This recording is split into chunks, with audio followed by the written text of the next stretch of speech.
नमस्कार मंडळी. लग्नाचा दिवस आता उजाडलेला असतो आणि सर्वजण खूप गडबडीत असतात. संगीता पाहुण्यांना बघण्यामध्ये बिझी असते, तर बाबा हे पाहुण्यांचं स्वागत करत असतात. संगीताची नुसतीच तारेवरची कसरत सुरू असते. ती एकेकांना काम सांगत असते. संगीता आता कलाला येऊन विचारत असते की कला, अगं तू सगळ्यांच्या साड्या वगैरे आणल्यास का? तर कला म्हणते की हो आणल्यात. आणि संगीता विचारते की जावई बापूंचा पोशाख? कला म्हणते की अगं आई, तो सुद्धा आणलाय, तू जास्त टेन्शन घेऊ नकोस. मी सगळ्या पॅकिंग अगदी व्यवस्थित केलंय आणि सगळ्यांवर नावं सुद्धा टाकली आहेत. तू आता अजिबात टेन्शन घेऊ नकोस, सगळी कामं होणार आहेत. संगीता म्हणते की आता आपल्या नैनीचं लग्न म्हटल्यावर टेन्शन तर येणारच ना. तर कला म्हणते की अगं आई, तुझ्या प्रत्येक टेन्शन मध्ये मी तुझ्या सोबत असणार आहे, हे कधी विसरू नकोस.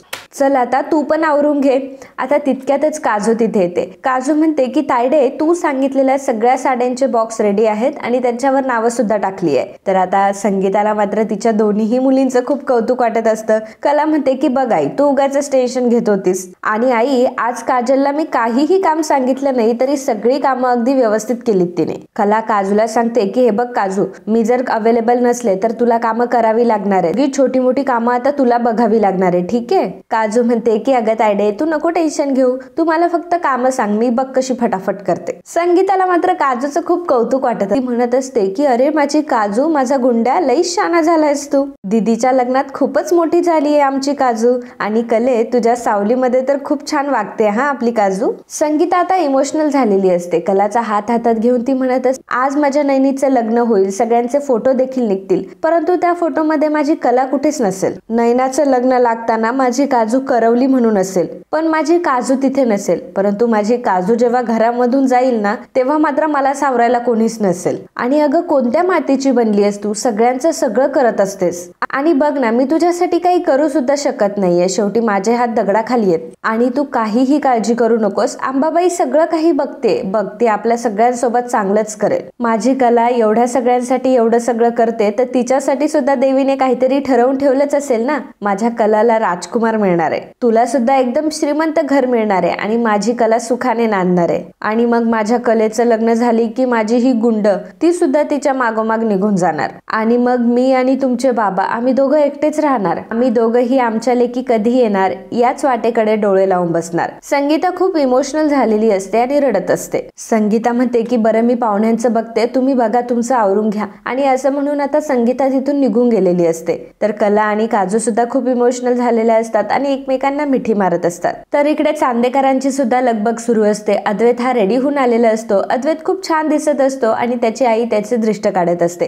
म्हणत असते की खरंच नैनाचा आणि तुझा जोडा खूप छान दिसणार. रोहिणी लगेच मध्ये बोलते की अगदी तोंडात मारण्यासारखा. आबा आता रोहिणीवर रागवतात. रोहिणी म्हणते की कमॉन डॅड, मी फक्त जोक केला. सरोज वहिनी, आपल्या अद्वैतला नैना इतकी परफेक्ट पार्टनर कोणी मिळू शकत नाही. अद्वैत म्हणतो की आतू, हे अगदी तू बरोबर बोललीस हा. तर राहुल अद्वैतला म्हणत असतो की ब्रो डॅशिंग दिसतोय. तर अद्वैत सुद्धा म्हणतो की तू सुद्धा छान दिसतोयस. राहुल मनामध्ये म्हणत असतो की तू चांगला दिस नाही तर नको दिसू, परंतु सेंटर ऑफ अट्रॅक्शन शेवटी तूच होणार आहे आणि ते कसं हेही कळेल. तितक्यात सोहम तिथे येतो आणि म्हणतो की मी कसा दिसतोय. तर सरोज म्हणते की रजनी, आपण सोहमच्या लग्नाची सुद्धा लवकरात लवकर तयारी करून टाकूया आणि त्याचंही लग्न उरकून टाकूया. रजनी म्हणते की माझी काहीच हरकत नाही आणि अद्वैतच्या लग्नात उरकून टाकलं तरी सुद्धा माझी काहीच हरकत नाहीये. तेव्हा सोहम म्हणतो की काय तुमचं काही पण असतं असं म्हणून आता सोहम तिथून निघून जातो. तर सर्वजण मागे हसत असतात. आता अद्वैत हा देवाच्या पाया पडत असतो आणि मनामध्ये म्हणत असतो की आज तुझ्या आशीर्वादाने नैना माझ्या घरात येणार आहे. तुझा आशीर्वाद नेहमी असाच असू दे. आबा मनात म्हणत असतात की देवी आई, तुझ्या मनात काय आहे ते माहित नाही, परंतु सगळं काही तुझ्या मनासारखंच होऊ दे आणि या घरामध्ये लक्ष्मीच्या पावलांनी नवीन सुनबाईचं आगमन होऊ दे. इकडे नैना ही राहुलला मेसेज टाईप करत असते आणि म्हणत असते की तू मला जे सगळ्यांसमोर प्रपोज करणार आहे तो क्षण मी 100 वेळा इमॅजिन केलाय, आता मला रिअल मध्ये अनुभवायचा आहे. तेवढ्यात तिथे संगीता येते आणि म्हणते की काय ग, तू अजून तयार नाही झाली आहेस का, आता नवरा मुलगा येईल इकडे. तेव्हा नैना म्हणत असते की हो मम्मा, तू टेन्शन नको घेऊ, आवरते मी. संगीता काय बोलत असते त्यावर नैनाचं अजिबात लक्ष नसते. संगीता तिथून निघूनही जाते. तर नैना मात्र राहुलला मेसेज टाईप करत असते की बरं, मी आवरायला घेतीये, तू कधी येणार आहे. आणि पुढे मेसेज टाईप करते, माझ्या मनाला लागलीये तुझी भूल, मी आहे तुझी, तू माझा राहुल. आणि ती राहुलला मेसेज करून विचारत असते की कसा आहे उखाणा, मी हा उखाणा तयार केलाय माझ्या मनाने. आता आपल्याला असं लपून छपून भेटावं नाही लागणार, तर सगळ्यांसमोर हाच उखाणा घेईल मी. तर आता नवरदेव निघालेला असतो. पिंकी आणि युवराज वरातीत सामील झालेले असतात. तर आता बँड थांबवला जातो. पिंकी म्हणते कॉंग्रॅच्युलेशन भाऊजी, कॉंग्रॅच्युलेशन. तेव्हा युवराज तिला म्हणत असतो की अगं कॉंग्रॅच्युलेशन नाही, कॉंग्रॅच्युलेशन आहे. तेव्हा पिंकी म्हणते की धनी आप भी ना भावनाओं को समजो ना. अद्वैत म्हणतो की अगदी बरोबर आहे हा वहिनी.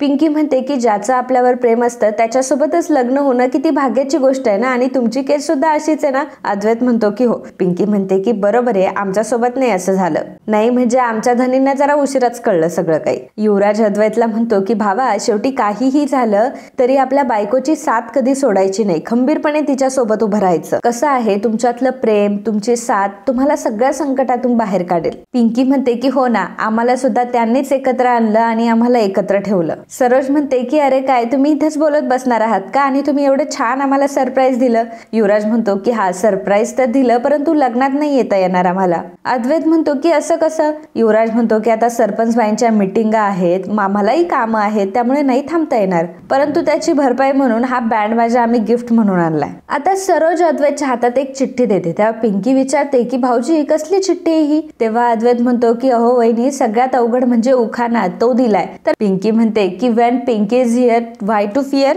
आता मी तुम्हाला एकदम फंटॅस्टिक उखाणा सांगते. अद्वैत म्हणतो की ठीक आहे चालेल, मी एक काम करतो, मी रेकॉर्ड करून घेतो. आणि मग पिंकी उखाणा घेऊ लागते. पोरगी लय आवडली म्हणून लग्नाला तयार झालो राजी खुशी, आमची ती गरीब गाय बाकी सगळ्या मारक्या म्हशी. सगळ्या जणी खूप हसायला लागतात. तर आता पिंकी म्हणते की वाजवा रे वाजवा. परत बँड वाजवला जातो. नंतर पिंकी अद्वैतला म्हणते की अद्वैत भाऊजी तुम्हाला लग्नाच्या खूप खूप शुभेच्छा. युवराज म्हणतो की बरं अद्वैत, चल आता आम्ही निघतो आणि तेवढं साथ देण्याचं लक्षात ठेव. पिंकी म्हणते की आता हे लग्नाचं पार पाडलं ना, सगळ्यांनी साताऱ्याला यायचं, मस्त मज्जा करूया. पिंकी आणि युवराज आता तिथून निघालेले असतात. बँड पुन्हा सुरू होतो. सर्वजण नाचत असतात. तर तितक्यातच अद्वैतला एक फोन आलेला असतो. अद्वैत शॉक होतो, सगळ्यांना बँड थांबवायला लावतो. सरोज विचारते की काय रे, काय झालं.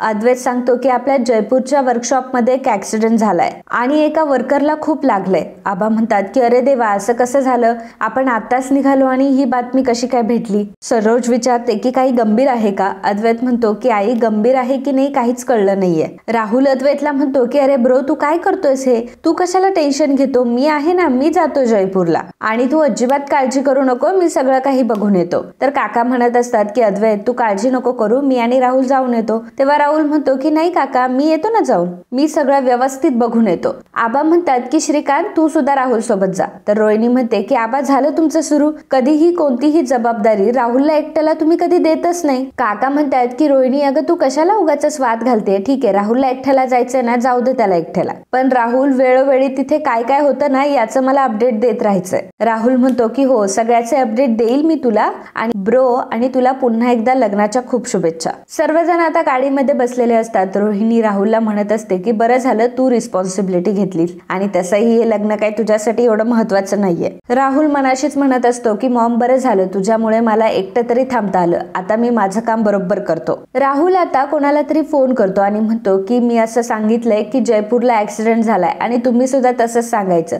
जर श्रीकांत मामाचा फोन आला तर त्याला सांगायचं की सगळं काही अंडर कंट्रोल आहे आणि राहुल सर पर्सनली सगळ्या ठिकाणी लक्ष घालताय, तुमचं काम झाल्यावर तुम्हाला पैसेही मिळणार. राहुलने आता नयनाला मेसेज केलेला असतो की सगळे इथून निघाले, आता तूही तयार राहा. आणि मित्रांनो, आजचा हा भाग इथेच संपतो. पुढील भागात आपल्याला बघायला मिळणार आहे बाबांनी आणि संगीतानी अद्वैतचे जावई म्हणून पाय धुतलेले असतात. बाबा म्हणतात की आता सर्वजण आतमध्ये या. अद्वैत म्हणतो की नाही थांब. अद्वैत आता संगीताचे आणि बाबांचेही पाय धुतो आणि म्हणतो की आजपासून तुम्ही माझ्या कुटुंबाचा एक भाग आहात, त्यामुळे माझ्या आई बाबांइतकं तुमचं स्थान सुद्धा माझ्या आयुष्यात तितकंच महत्वाचं असणार आहे. कलाला आणि काजूला ते बघून खूप आनंद झालेला असतो. तर कला देवापुढे हात जोडून म्हणत असते की नयनाताईच्या आयुष्यात सगळं काही ठीक होऊ देत देवा, आणि तो आगाऊ सांदेकर माझ्या नयनाताईवर खूप प्रेम करतो हेही माहितीये मला, पण का माहित नाही, मला असं का वाटतंय की काहीतरी विचित्र घडणार आहे. तर मंडळी, हा जर व्हिडिओ तुम्हाला आवडला असेल तर व्हिडिओला लाईक आणि कमेंट करायला अजिबात विसरू नका,